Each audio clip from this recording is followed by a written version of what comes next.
చెంచలమ్మ అక్కడ జరిగిన విషయాన్ని ఆలోచిస్తూ ఉంటుంది.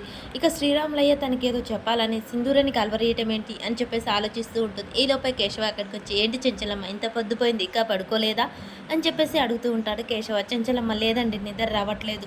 శ్రీరాములయ్య ఏదో చెప్పాలని అనుకుంటున్నాడు. తన కళ్ళల్లో ఆ భయము, బెరుకు, ఇక తను కార్చిన కన్నీళ్ళు నన్ను చూడంగానే ఏదో చెప్పాలని భావోద్వేగానికి లోనయ్యాడు. అసలు ఏదో తప్పు చేసిన వల్ల కన్నీళ్లు కార్చాడు. నాకేదో నిజం చెప్పాలని చూశాడు. కానీ ఆ నిజమేంటో చెప్పకుండానే స్పృహలోకి లేకుండా పోయాడు. అసలు ఆ నిజం ఏమై ఉంటుందండి? మీకేమైనా చెప్పాడా? మీకేమైనా తెలుసా?" అని చెప్పేసి చెంచలమ్మ ఇక ప్రశ్నల మీద ప్రశ్నలు కేశవాన్ని అడుగుతుంటుంది. కేశవ ఈ మాటలన్నీ వినగానే ఒక్కసారిగా షాక్ అయి చూస్తూ ఉంటాడు. "ఏంటండి అలా చూశారు? మీకు తెలుసా తెలియదా?" అని చెప్పేసి అనగానే, "అదేంటి చెంచలమ్మ అలా మాట్లాడతావు? మనందరం కలిసిమెలిసి ఉన్నాం.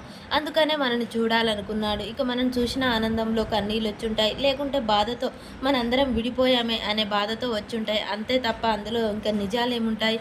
ఏమీ ఉండవు" అని చెప్పగానే, "సరే అండి, మననంటే చూస్తానికి పిలిపించాడు అనుకుందాం. కానీ సింధూరాన్ని ఎందుకు పిలిపించాడు? సింధూర తనకు తెలియదు కదా! ఆయన కార్తీక్ భార్య సింధూరగా తనని పిలవాలని తనకేముంటుంది? నాకెందుకో కానీ తనేదో నిజం చెప్పాలనే ఉన్నాడు. అదేంటో తను స్పృహలోకొస్తే కానీ తెలియదు. తను నిమ్మలమైతే కానీ అదేంటో తెలియదు" అని చెప్పేసి చెంచలమ్మ అనుమానంగానే ఉంటుంది.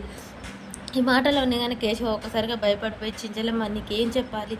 ఎలా చెప్పాలి? చనిపోయిన కార్తికేయ మన బిడ్డ కాదు. మన బిడ్డ ఇంకా బ్రతికే ఉన్నాడు. కానీ ఎక్కడున్నాడో తెలియదు. ఈ నిజాలన్నీ నీకెలా చెప్పాలి? నువ్వెలా తట్టుకుంటావు? సింధూర మన కోడలు కాదని తెలిసి నువ్వు బ్రతకగలవా?" అని చెప్పేసి ఆలోచిస్తూ ఉంటాడు. "ఏంటండి ఆలోచిస్తున్నారు?" "ఏం లేదు, కార్తికేయ భార్య సింధూర మనవరాలు అవుతుంది కదా, అందుకనే చూడాలనుకున్నట్టుంది. అంతే, అంతకు మించి ఏం లేదు. చెంచలమ్మ నువ్వు వెళ్ళి పడుకో" అని చెప్పేసి ఇక కేశవ అయితే ఆలోచిస్తూ ఉంటాడు. ఎందుకు సింధూరని చూడాలనుకున్నాడంటే, కార్తికేయ తన సొంత మనవడు కాబట్టి సింధూర తన మనవరాలు అవుతుంది. అందుకని సింధూరని కలవరించాడు చెంచలమ్మ.